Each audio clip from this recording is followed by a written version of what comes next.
Okay, so you enjoyed the piece of cake. Why did I do that? Why did we take our dessert like 1 hour before the actual meal? The thing is, we're not obeying to rules. We're not here to obey rules. Red door. We're here to enjoy ourselves and to pay attention.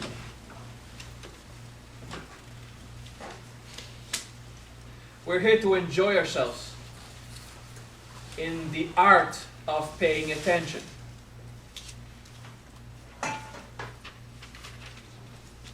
And because we just done a rush of soul level consciousness in the human planes, the human is an animal that will react. It is a mammal. And for a while it believes in the genetic code it was built on, which is we have to find a place in society, we have to be in charge, we need to become as high as possible in the hierarchy. The alpha wolf principle. And if we do not please our animal, our human, when we do something of a high spiritual nature, our human will revolt. And we'll do like Susie and find everything to be so sad. Okay? Because when we don't give our human something to enjoy, it will hate the soul. If you want your human to submit to the soul, to obey the soul, you need to treat your human like a dog. Okay? If you're difficult on your dog, it will hate you and it will bite you. It will bite the master. But in the other side, if the completely opposite way, if you always give your dog what it wants, not what it needs, what it wants, it will stop respecting you all the same. If you allow the dog to sit next to you to watch a movie, when you want it to go on the floor, it's over. You trained it that it was your equal, now it's the master. And sometimes in some unhealthy human-dog relationship, the dog becomes the master. If the master did not take its responsibility to treat the dog as a dog and not as a human. If you treat a dog as a human, it will just want to have the same privilege as every other human, but with not the moral development that a human has. It will shit and pee whatever it wants. It will just chew on what it wants to chew. It will not do what the human wants. Okay? So, in a certain way, a human master has to submit his dog and make it know, hey, I'm the alpha here in this pack, and you are the last of them. Okay, you're omega. You're the lowest guy. And the moment you accept your role, you're going to have a candy or a cookie or something. And the moment the dog accepts to do what the master wants, treat. Okay? So that's how your soul and your human has to behave. Right now, your human is still in charge. Not for all of you, but most of you. What you want is not to give to your human everything at once. Not to fill all your desires. But to bind yourself, to force yourself into some kind of spiritual practice. And when the ego accepts to do the spiritual practice, candy to the ego. Treat it. And your ego will become extremely fond of seeking God. It will want to be at the feet of the soul as its master. You understand this? So, did I say like 100 times this seminar is about enjoying life? If you only enjoy life, your ego will tear you apart. if you never enjoy your life, your ego will tear you apart. Okay? Deprive yourself of a few things. Maybe we'll have a teaching about how to do proper sacrifices. But now I'm telling you, sacrifice a few things. Let's say you're a chocolate lover, no chocolate for 1 month. But you'll give yourself other treats when you pray, when you practice meditation. You'll give you other treats. Just to show you're human, you're not going to have what you want. But you're going to have what you need, and sometimes you're going to have something you enjoy. But not chocolate. That's to develop your willpower. Make it even better practice. Put chocolate bars on your kitchen counter here and there. 5, 6 of them. One next to the TV. And you just go without chocolate. And each time your body starts to, I want chocolate. You sit and you stay mindful of your incarnate self, and you dump soul in the body and in the life and emotion and mind, and I am incarnate self. And you feel it. You feel your yearning. You feel your body fighting. That's the period of time it requires for the animal human to submit to its soul master. It argues. It whines. You want sugar? I'm going to take fruits. You want affection? I'll go hang out with friends or try to find some pair of arms to go into. I'll spend time with my children, But I will not allow you to compensate this lack of affection through chocolate. Okay? And it's as hard as stopping pot or crack or something. Okay? Your body has a yearning. Yearning teaching is tomorrow. Okay? So the idea of the enslavement of the soul to the human, that's what we want to ponder right now. That's what we want to contemplate. The idea that our human has so much power that we don't go to the soul to find happiness. Because we want to do it our way. In life, you like things to be said your way. You want to do it your way. You want to fold the clothing your way. And when your husband or your wife does it differently, you hate it. You drive a certain way, and whoever does not drive the same way are assholes on the street. Did I say a bad word? It's a question of judgment, yes. So, we humans like it when it's done our way, the way we prefer. So the human wants to resolve everything at the level of its own perception. I want to resolve my issues through human means. This is what the human thinks. This is what the human heart feels. And the body feels bad, it wants to take pill. It wants to use physical substances such as food, or do certain activities that will produce adrenaline to fill what is lacking inside. You're having an argument about something, the mind wants to do it its way, and it's going to use very good arguments, very valid at the intellectual level, to prove that at the level of mind it is done my way. To be right about everything.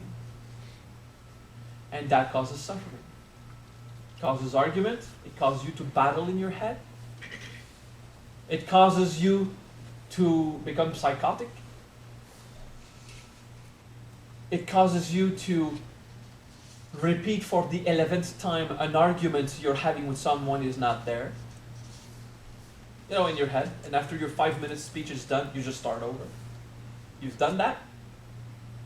Being right.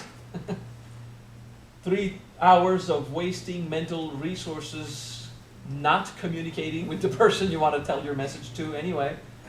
Just burning your brain on itself. Because the mind is sick. The mind forgot where it came from. Came from soul. Came from experience. Okay? So what is above the intellect? It's wisdom. Eloise. What the New Agers will call the higher mind. The supra-intellect. Take your foot off. Yeah, thank you. Wisdom. The body of wisdom. It is a very refined way of thinking, if I start from the point of view of intellect. A refined way of thinking where your mind is not involved. Where you're contemplating a situation and you're observing the result. And you're simply acknowledging this happened because that happened. The consequences. It is observing, I have suffered in my mind because I kept arguing for hours for no reason. Because I wanted to be right. So you become wise. You say, maybe I should try not arguing even when I'm right. But it's too hard. The mind wants to keep arguing. It wants to do it its way. So it takes a time to free your soul from the enslavement to the human. To free your soul from the way the animal wants to win the conquest, the war, the challenge, the competition, the way an animal goes. Okay? So as a soul, if you want to gain a proper understanding of what's going on, what's the mystery of life, you need to take some time to contemplate and accept and observe and do spiritual practices. Pray and incarnate. To stretch your consciousness. Go to the highest point, go to the lowest point. Go to the highest point, go to the lowest point. Pray to go in ecstasy and incarnate to feel that joy invade you. Until your human is overwhelmed with that power. And then the human will say, okay, I admit I lost. As a human, I have never succeeded in finding the true power that I wanted, the true glory, the true state of happiness I was looking for. Only the soul can give it to me. And now the body and the mind will try to submit to the soul as a good dog who obeys the master because it wants another cookie.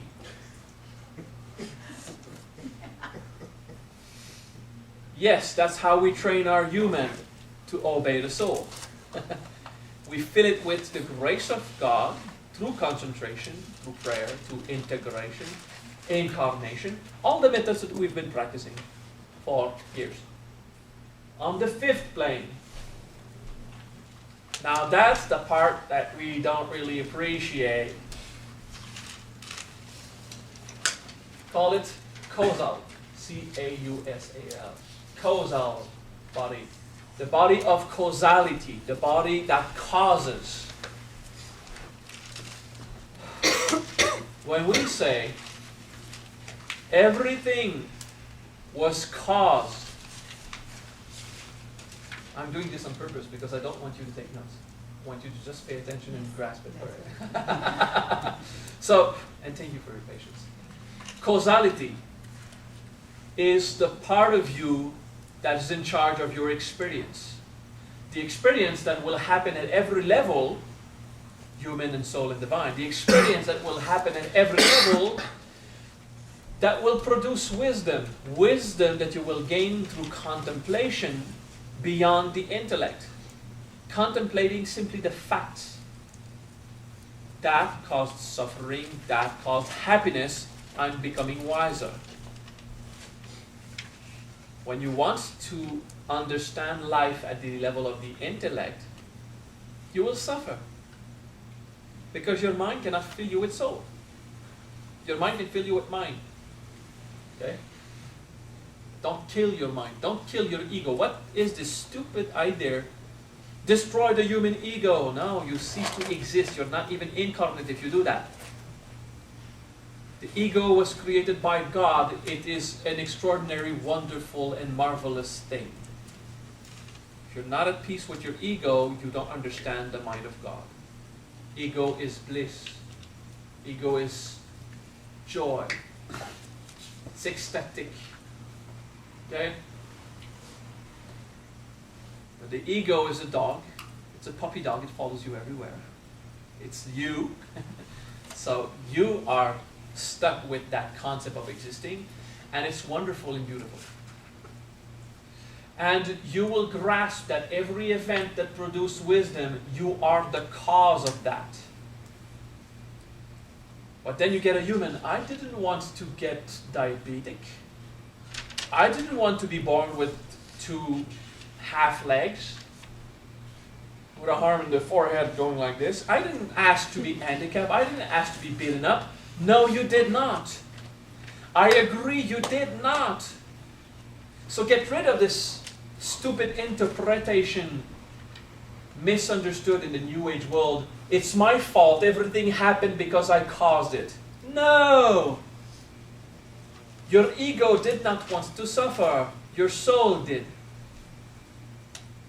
And your soul did not want you to suffer. It wanted you to experience. So this idea of everything that happens in your life is caused by you. Yes, but you need to understand which part of you is causing what. The causal body is the almost highest part of your individual consciousness that provokes events to happen so that you can gain the wisdom. So it is right that you did not want to become diabetic. You did not want to be handicapped or be beaten up or raped or be stolen everything. No. It's true that you did not cause that from the level of the human. But you are the origin of each of those experiences as a soul. And only when you accept that can you understand the cause and effect situation. Why did you get an experience? It's for you to gain the wisdom, not the understanding. But the understanding, the grasping of wisdom in Sanskrit is the same word for the grasping of intellectual computation of understanding.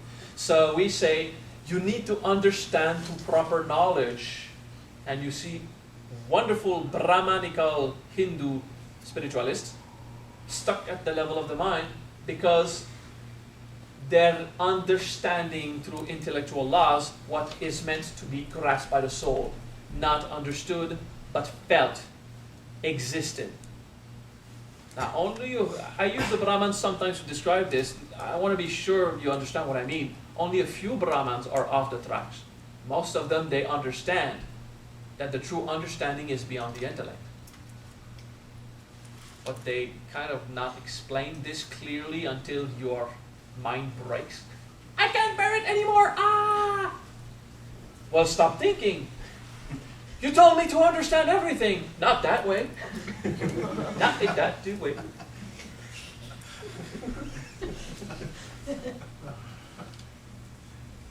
You have to understand, understanding has nothing to do with understandment as the way you understand it.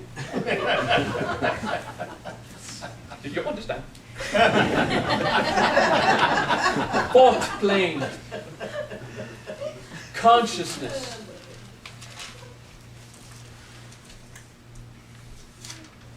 Now everything is consciousness when we see from that point of view, and everything in divinity is this consciousness. Of course, the Creator is consciousness. Why do we limit consciousness to the fourth plane? No, consciousness is in everything, of course. Consciousness of self. Okay? Just put a big I in parentheses. Okay? The self, the I am conscious. Thank you, now you can go sit. So, from this divine part of existence, planes 1, 2, 3, there is consciousness. It is at the fourth plane that we have individualized pockets of consciousness, which is, that's what I am. Okay? And that's how we are born from Divine Mother. That's why we come out of God. It is a divine unified one consciousness that gooed out a drop, bloop, and became what you are. And that, combined with the power of transformation, became the power to cause, to act, and it became the fifth plane, causality. And it causes experiences, and you awaken to the wisdom of these experiences. And the sixth plane is born. And from this wisdom, there is an understanding. So when this understanding densified, it became intellectual understanding and your ability to think as a mind. And this thinking, when it densified, became your ability to feel. And there's an emotional plane. And this feeling empowered.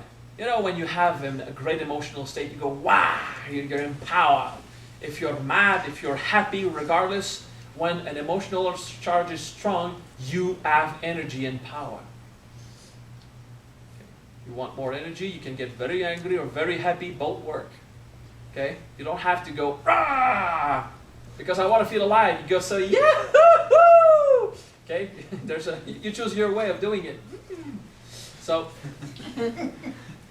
this emotion densified became life, will, energy, another state of movement.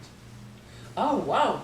We have movement in the third plane, interacting as everything is just one, permuting itself. Then individualized through consciousness, a movement again of causing localized effect as opposed to universal movement. It is localized cause. What affected me, what affected you, this or that. And then you gain wisdom. And then you start to think. That produced mechanical interactions in nature. There's a movement that made you become aware. You felt emotion. That caused a movement, life. That caused you to be physical, just there. And if life doesn't motivate your flesh, you don't move. You're just there. But as a body, you're conscious. Hey, there's reality, there's flesh, there's something. I'm here. So this caused everything created for something to be conscious as all things. That caused universal movement of transformation. That caused our individual consciousness. That caused the movement that produced understanding. To be aware. If you pay attention, gain wisdom, that caused your mind to produce. I want to create, I want to paint, I want to make music, and you think. When you think you're creative and you're moving, that caused you to feel, become aware of stuff. Caused you to live and act, caused you to be there. Okay? The odd numbers are about movement. Active. And the even numbers are about passive contemplation, observation, awareness, consciousness, or simply just being there as a lump of flesh.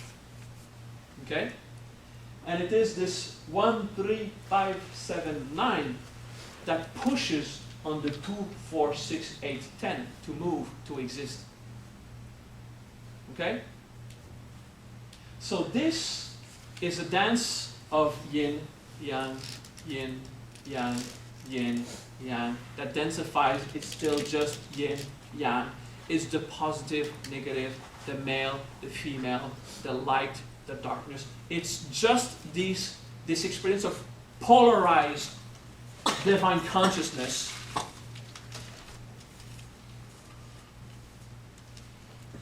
Chakra, moving, forever, turning on itself. Binding itself on over itself. Binding, taking this, like consciousness is a wire, and you just start to make a ball, and you bind tighter and tighter, and the more you bind, the more it becomes a bigger ball and becomes more dense. By twisting itself on itself, by interacting with itself, the unified consciousness became localized, and this kept doing the same thing to become more densified, and that's how densification works. By twisting and compacting yin, yang. yin, yang. And for the creative power to work, you need to be active, passive. Active, passive. So we pray, we emit something, and then we just pay attention. This idea of 2, 4, 6, 8, and 10. This paying attention. And whatever we've activated will just invade it. So we have prayed, and then we go and pay attention to mindfulness, to incarnation. We just exist there. And this energy will naturally fill us with whatever level of nature or divine state we can fill ourselves with. Can you understand this little concept of 1, 2, 1, 2, 1, 2?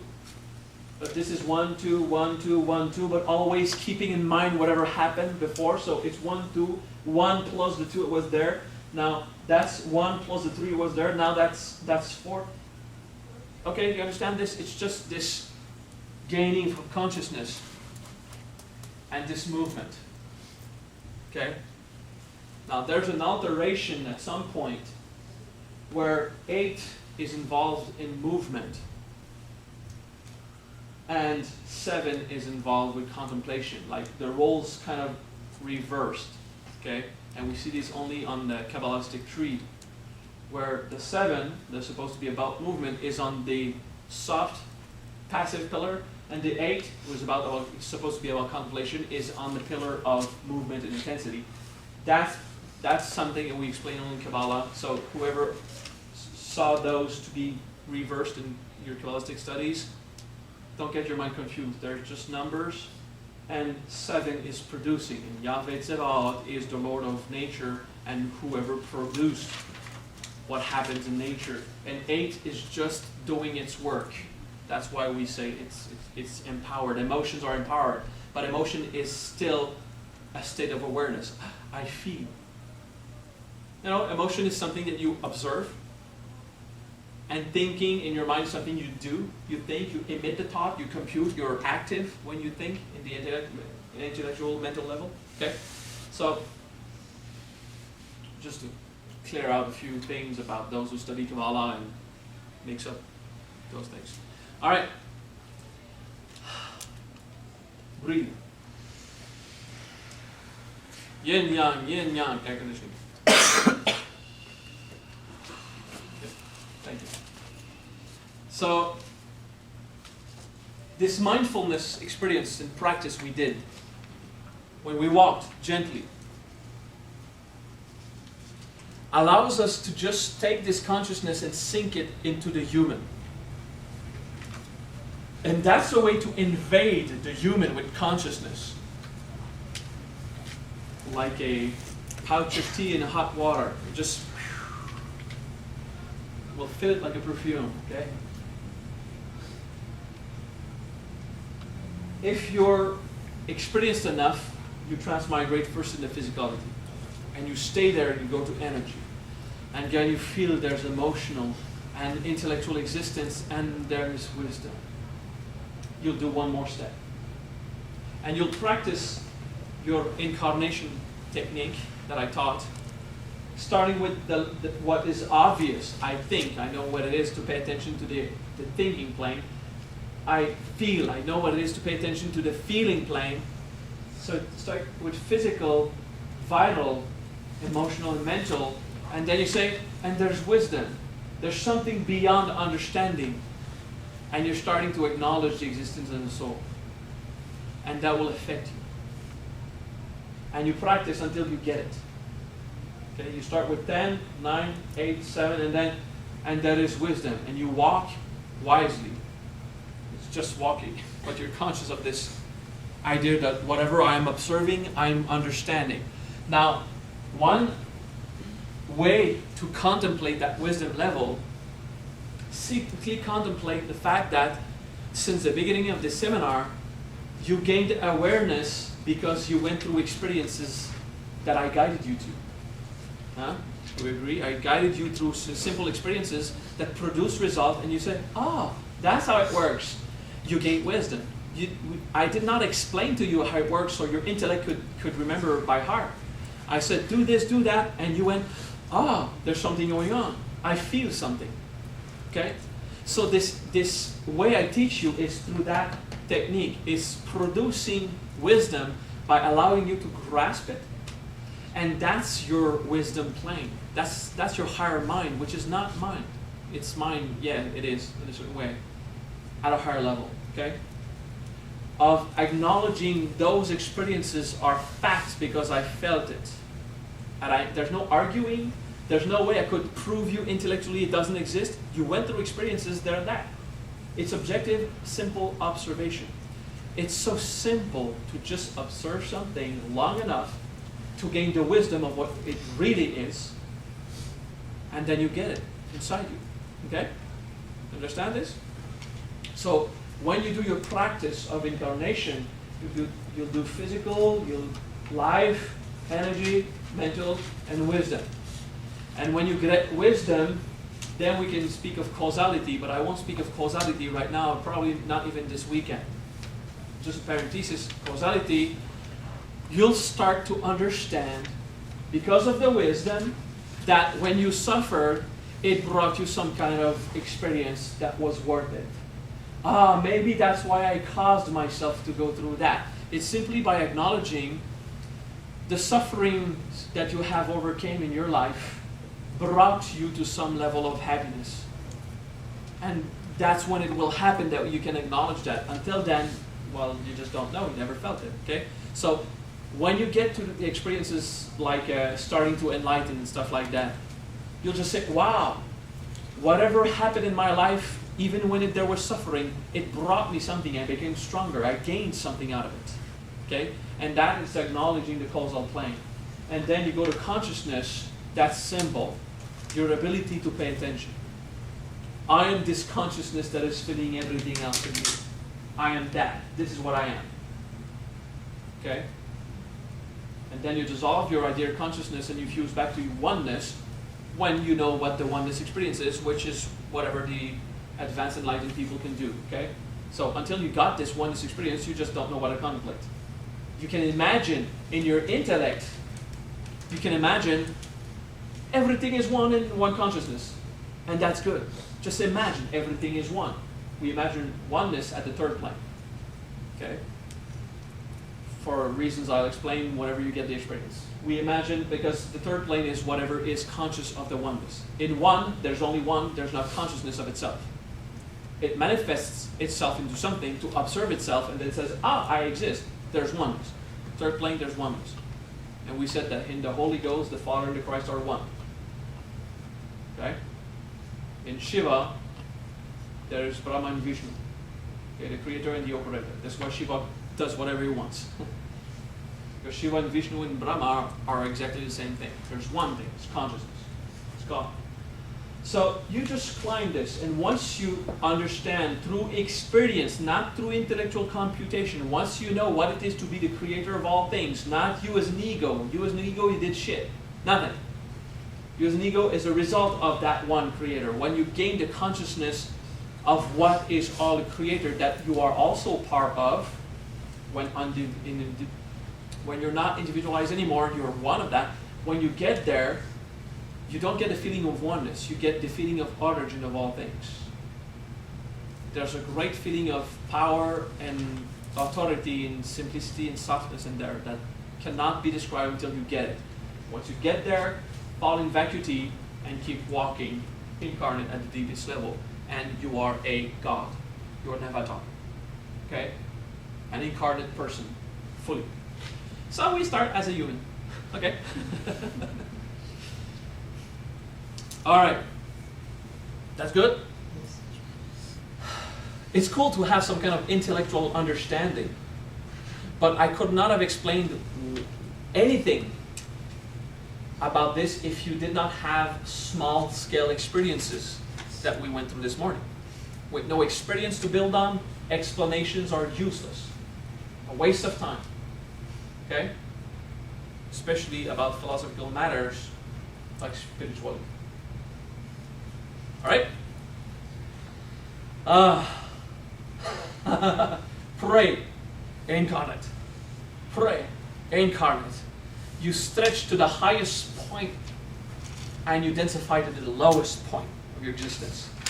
To do yin, yang, yin, yang, yin, yang. And you do that movement. Okay? Raising your consciousness, densifying your consciousness. You practice so that your atrophiated soul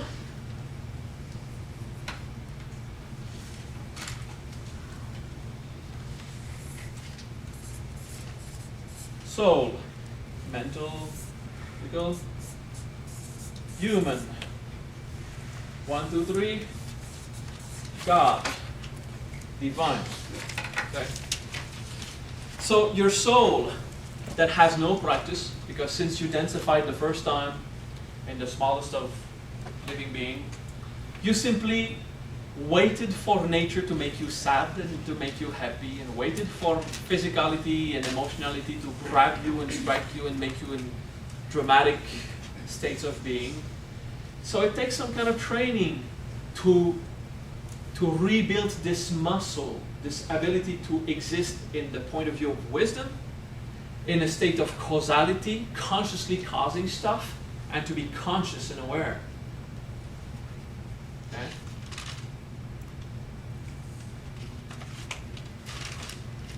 When you practice yourself at that, with prayer and incarnation, and other spiritual practice will do, to try to stimulate your higher states of mind, will try to bring happiness of the soul in your body, will give cookies to your mammal, your human. Okay? We use a mantra, which is the peaceful soul, the happy soul, that produces happiness at the level of soul and sinks it in the body. So you can start to feel the benefits of giving a bit of credit to your soul. Okay? And once we've done that, we do the soul of Brahma, to awaken your consciousness of the highest point of you, but not you as an individualized I. You as I do not exist, yet there's something. Undefined self, beyond individuality, beyond self. Okay? That makes self just come out through contrast. Okay? And then the 3 Shaktis, a practice of mantra that will radiate energies, that will awaken divine energies, invoking Shiva, soul energies, invoking Atma, and human energies, invoking Yoga. Okay? And we'll ask these energies to protect you, because it's a good thing. When you have these energies, you will want to be protected so negativity cannot affect you. Okay? It's not protected from people pointing guns. It's protected from negativity as a general concept. Okay? So that whatever is boring or dramatic or negative in life will not attack you that much. Okay? They'll fall off from you. And Guru Mantra. So these are the practices we'll be doing, and there will be philosophy again, and we need a break.